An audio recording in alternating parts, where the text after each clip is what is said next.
Déjà, le mois difficile, la fin du mois difficile, comment on pourrait la définir?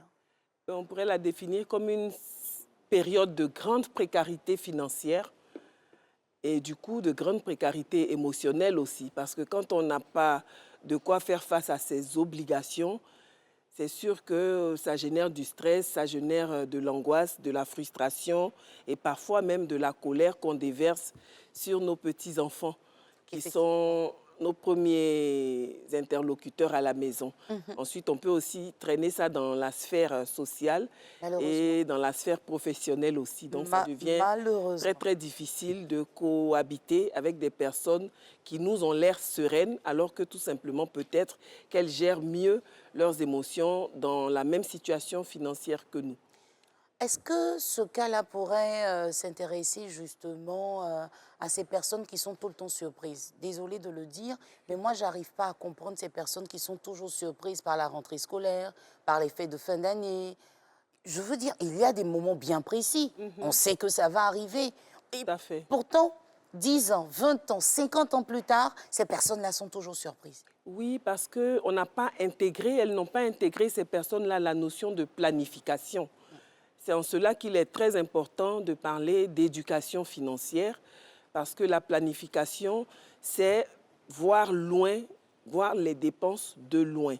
Donc, si on se projette sur un trimestre, un semestre ou une année, on peut voir les dépenses qui nous attendent, les grosses dépenses, et planifier en faisant une épargne ou en réalisant certaines stratégies visant à nous laisser dans le confort tout au long de l'année.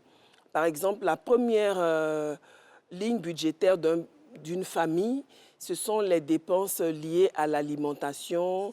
Ensuite, on a la santé, l'éducation. Donc, l'éducation financière va venir chapeauter tout ça parce qu'on va se demander qu'est-ce que je veux mettre dans telle rubrique et est-ce que c'est raisonnable. Évaluer vraiment la pertinence des affectations de montants que nous faisons à chaque rubrique identifiée. On parle de fin de mois difficiles et vous dites qu'on peut les éviter. Bien sûr, on peut Comment? les éviter. Moi, ce que je fais, par exemple, ce que je fais et que je propose, c'est d'avoir des provisions. Les provisions, ça nécessite aussi une éducation à Merci. la gestion de stock. Merci. Parce que si on se plaint souvent des aides ménagères, parce qu'elles n'ont pas cette capacité à gérer les stocks, quand elles viennent dans une maison qui a pour habitude de faire des courses pour le mois, on a l'impression qu'elles veulent tout utiliser en même temps parce qu'il y en a beaucoup. Donc, il y a beaucoup de gaspillage. Et ce qu'il faut faire, c'est justement éduquer les gens à utiliser les stocks. Je Le stock souris. alimentaire, Je souris parce que je veux embrasser le personnel de maison professionnel. Après, il y en a justement, vous les voyez manger. Vous demandez, est-ce qu'on va en avoir pour demain? mais il n'y a pas que le Parce que personnel de maison, même il y a des chefs de famille de même qui famille vont aussi. manger du méchoui, du 5 au 10, et puis après, il n'y a même pas de mangue dans l'assiette. Donc tout ça, c'est l'éducation financière et l'éducation alimentaire. La gestion du stock est très importante parce que les gens ont l'impression que plus il y en a, plus on peut se permettre de dépenser. Alors qu'en général, quand on fait un stock, c'est pour le répartir sur toute la durée de la période Là, c'est le définie. 1er février. Je vous assure qu'il y a d'autres qui ont dépensé déjà plus de la moitié de leur salaire. La vie est trop belle. Oui, il n'est pas trop tard pour se rattraper. C'est vrai que quand on a une bouffée d'oxygène financière, on a envie de se soulager de tout ce stress, de toutes ces privations. Mais comme je le dis, il faut voir loin et planifier. Planifier, ça donnerait quoi? Par exemple, ce dont je parlais tantôt, c'est la planification des courses. Si je dois acheter du riz, de l'huile, du lait, du sucre, qui sont les dépenses de base de toute famille, les pâtes aussi, les conserves, on peut se dire, bon, ce mois-ci, si mon budget pour les courses est de 10 000 francs ou de 20 000 francs, je peux acheter pour 20 000 francs de conserve. Et en ce moment-là, on va dire, mais oui, et les autres? Mais les 20 000 francs de conserve que j'ai achetés, je les ai pour 3 à 6 mois, par exemple. Donc, ça veut dire que pendant 6 mois, je n'aurai pas de conserve à acheter. Le mois d'après, le même budget, je le prends pour acheter du riz et de l'huile. Par exemple. Le mois d'après, je le prends pour acheter du savon et les détergents. Donc, ça fait que pour le même budget alloué aux courses de la maison, on va prendre un produit ou deux produits phares où on va investir tout le montant pour que les autres fois, on n'ait plus à racheter ça pendant une longue période. Donc, si Et généralement, quand on paye en grande quantité comme ça nous revient aussi ça moins revient cher. moins cher d'acheter en gros. Donc, si on agit comme ça, on voit que pendant 6 mois ou 3 mois, on n'aura pas de papier toilette à acheter, on n'aura pas de dentifrice à acheter, on n'aura pas de savon à acheter. Et ça tourne comme ça. Voilà, ça tourne. Et ça demande bien sûr un investissement de départ. Il y a aussi la conservation des aliments frais et des aliments cuits. Donc, il faut avoir l'habitude de conserver des aliments et non pas mettre à la poubelle et laisser, par exemple, les plats refroidis passer toute la journée à l'extérieur sur la paillasse parce qu'ils ne se conservent pas bien. Donc, dès que les plats sont refroidis, il est important de les conserver, de les conditionner et de les conserver. C'est vrai que les plats congelés, une fois qu'ils sont congelés, on a du mal à savoir si c'est du poisson, surtout quand c'est en sauce, du poisson ou de la viande. Donc, il faut étiqueter les plats congelés pour pouvoir piocher dans le congélateur pour ceux qui ont un congélateur. Pour ceux qui ont un réfrigérateur, pareil, on peut faire de la planification en approvisionnement et en utilisation du stock. Ce que je propose, c'est une méthode qu'on appelle le FIFO. Le FIFO, c'est first in, first out. Donc, les premiers aliments rentrés doivent être les premiers à être mangés. Si j'ai du jambon qui est rentré la semaine dernière et qu'aujourd'hui, j'achète du jambon, il faudrait que je finisse le jambon antérieur pour ne pas qu'il se périme. Donc, il faut avoir aussi cette culture de bonne gestion parce que si on se dit, je veux manger celui que j'ai acheté aujourd'hui, du coup, l'autre qui est là avant, il va périmer et ça fait du gaspillage. Donc, limiter le gaspillage en s'éduquant soi-même à produire des stocks et à les utiliser de façon optimale. Pas de nourriture à la poubelle. Malheureusement, il y a des zones, les zones les plus défavorisées, c'est dans ces zones-là qu'on voit les poubelles remplies de restes de nourriture parce que c'est mal géré. Et toute cette nourriture-là, c'est de l'argent qui est jeté à la poubelle, qui pourrait servir à autre chose. Quand on sait qu'on peut garder, réchauffer le lendemain et en consommer, moi, je connais des gens qui me disent non, on ne mange pas la même chose 2 fois. Mais c'est compliqué, en fait. Oui. Surtout quand on est une famille nombreuse, quand on fait la sauce, on peut la manger sur 2 jours. C'est-à-dire le premier jour, matin et soir, le lendemain, midi aussi, on peut justement consommer la même sauce. Ça ne dérange pas. Oui, il y a 2 situations. Il y a les personnes qui n'aiment pas manger la même chose 2 fois parce qu'ils aiment varier d'alimentation. Mais il y a effectivement des personnes qui, si elles mangent un plat cuisiné le matin, se sentent malades parce que justement la conservation. Vous savez, avant, par exemple, pour le foutou, on utilisait le pilon à franges. Le pilon à franges garde des bactéries. Effectivement. Et s'il n'est pas bien lavé, ben, quand on pile le foutou avec, il ne se conserve pas longtemps. Et c'est pareil pour tous les autres ustensiles de cuisine.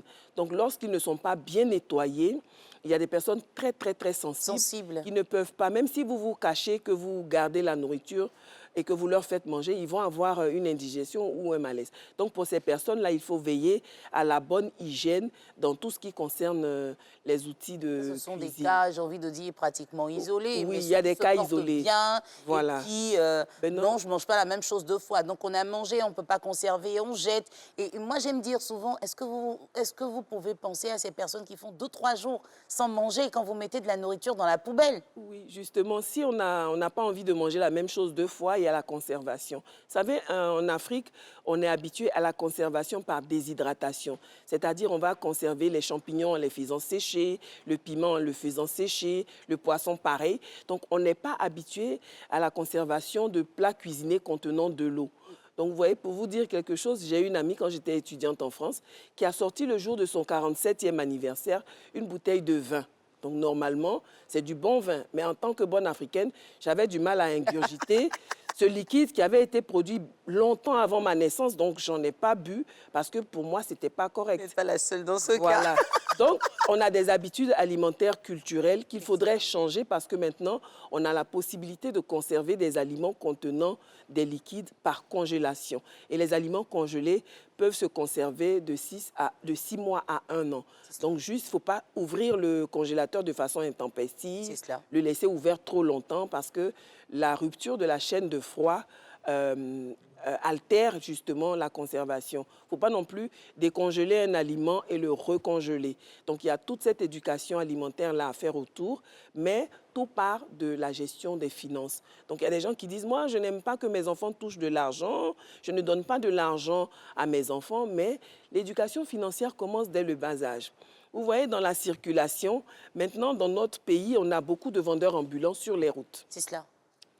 Et j'ai observé les parents, il y en a qui n'avaient pas prévu d'acheter un jouet, mais comme l'enfant voit le jouet et qu'il pleure, ils vont arrêter le vendeur pour dire « viens, viens, viens, viens » et ils achètent alors que ce n'était pas prévu. Donc, on sort de la planification. Même si ça ne coûte que 500 francs, ce n'est pas prévu. Donc, il faut qu'on s'éduque à respecter les prévisions de dépenses. Sinon, après, comme vous le dites, on se retrouve tout le temps surpris par les dépenses qui ont une date fixe, comme la rentrée scolaire, Pâques, Noël, les anniversaires. Tout ça, les dates ne changent pas.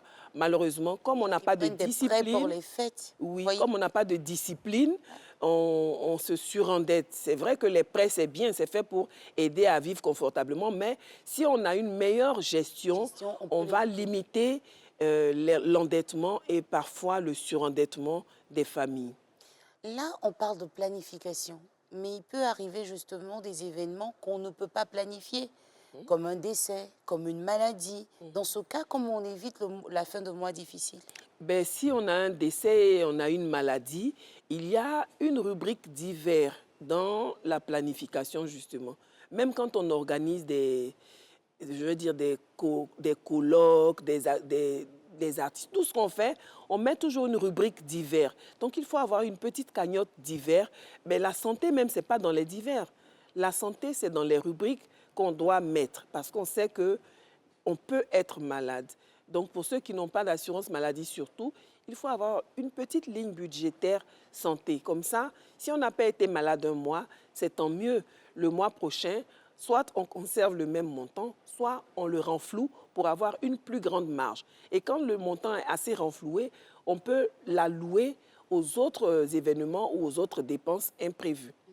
Ça peut constituer une épargne. Hein. Tout à fait. Ça peut même nous permettre d'investir pour une autre activité. Tout à fait. Si Dieu nous fait la grâce, justement, de ne pas tomber malade. Tout à fait. Et il n'y a pas de petite épargne. Malheureusement, excusez-moi, malheureusement, les gens pensent qu'il faut avoir beaucoup d'argent pour épargner, mais il n'y a pas de petite épargne parce que c'est une goutte d'eau qui tombe au jour le jour qui va finir par briser la roche même la plus coriace.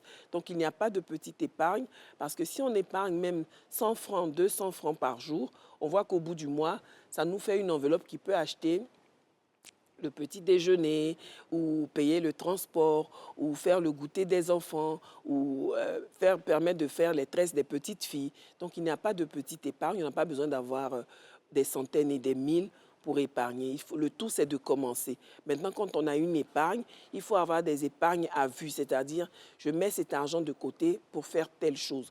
Ou je mets cet argent de côté pour les périodes difficiles. Quand on a ces moments difficiles-là, on va dans l'épargne pour les périodes difficiles et on se soulage avec. Donc la discipline et l'éducation financière, c'est la base de tout. Ça nous permet de traverser les moments difficiles. Donc, il ne faut pas dire « je mange bien du 1er au 10 et après, je bois café baoulé. » Genre le poulet rôti, vous avez dit quoi tout à l'heure? Le michou, oui. Les pintades. Oh, la vie est belle. Et puis, à partir du 5-8 février, c'est mort. Voilà, donc si dans mon marché, j'ai 2 pintades, j'en mets une pour le 10 et une pour le 25. Mais pourquoi pas? Par exemple. Voilà, on a réparti comme ça. On n'a que 2 minutes hein, pour terminer, là. D'accord. On passe toujours vite avec vous, j'aime à le répéter. Dites-nous, éduquer financièrement les enfants, ce serait faire quoi exactement? Donnez-nous quelques astuces parce qu'on grandit justement avec des habitudes et si on ne l'a pas appris étant enfant, on ne saura pas justement prévenir ou planifier. Déjà, éduquer financièrement un enfant, c'est tester son rapport à l'argent. Comment l'enfant se comporte spontanément devant l'argent, devant une pièce d'argent. Donc, déjà à partir de quel âge? À partir de 4-5 ans. Hein? Lui donner une pièce d'argent et dire ça c'est pour toi. Et voir qu'est-ce que l'enfant veut en faire. 4-5 ans? Oui. Est-ce qu'il a envie de dépenser tout de suite ou est-ce qu'il a envie d'épargner? Vous allez voir les enfants qui vont prendre leur pièce et la déposer, l'oublier. Oui. Et les grands frères vont venir dire « Ah, tu as de l'argent », comme il ne connaît pas l'argent. Donc le parent maintenant va l'orienter. ton argent est resté ici, tiens, je te donne une boîte, tu le mets dedans. Quand ça va devenir beaucoup, on va aller au glacier. Donc, l'enfant a un projet à financer. Il sait Donc, qu'il va aller au voilà, glacier. il va aller au glacier. En même temps, il faut dire aux enfants qu'ils ne doivent pas prendre de l'argent des inconnus, ni de n'importe qui. Et surtout, surtout, que lorsqu'ils ont de l'argent qu'ils ont reçu, le présenter aux parents. C'est très, très important parce que ça fait partie de l'éducation financière. L'enfant, on lui donne de l'argent dehors, il va directement à la boutique et il revient avec des bonbons sans avoir passé par la case parents. Donc, c'est très important d'expliquer aux enfants, voici de l'argent, ça permet de faire des dépenses, ça permet de se faire plaisir, de faire des projets, mais ça ne doit pas venir de n'importe où. C'est l'éducation à l'argent propre ou à l'argent sale. Voilà. Bon, je pense qu'on va revenir sur ce sujet. Je plaide déjà auprès de la rédactrice en chef. C'est très important qu'on puisse en parler parce qu'aujourd'hui, on a peur. Il y a tellement de choses qui se passent dans nos écoles. Oui. Et puis, on se dit, ne pas remettre l'argent à l'enfant, c'est le préserver. Mais en même temps, on fait du tort aussi à l'enfant parce qu'un jour, on remet l'argent à l'enfant qui a peut-être 15 ans, qui n'a jamais eu de pièces. Il ne sait pas comment faire et ça va dans tous les sens. Il va falloir justement qu'on parle de cette question financière. Comment éviter la fin de mois difficile, si possible, en passant par la planification, en revoyant nos priorités et puis justement en prévoyant de petites cases pour des choses qui pourraient nous surprendre comme la maladie, comme, j'ai envie de dire... Les deuils. Les deuils. J'ai pas trop envie de parler de ça, mais bon, ça fait partie de la vie. Ça fait partie de la vie, quand surtout avec la discipline. Si on a dit c'est pour ça, ça doit rester pour ça. Et puis, c'est vrai qu'on a envie de faire comme les autres, une histoire de after work, le budget de after work aussi, si vous pouvez penser à ça. Ça peut nous permettre de prévenir certaines situations. Attention à tout le monde, on a pleuré, c'était la janviose. On a créé le nouveau mot en Côte d'Ivoire, un fin de mois difficile, cette histoire de janviose. Bon, là, on ne va pas créer la févriose, s'il vous plaît. On a l'habitude de tourner en dérision en disant cailloux dans les oreilles, vendredi, on n'écoute pas les conseils. Et pourtant. Donc, il faudrait être réaliste et assumer justement tout ce qu'on fait et tout ce qu'on dit. C'est cela. Alors, vous savez, hein,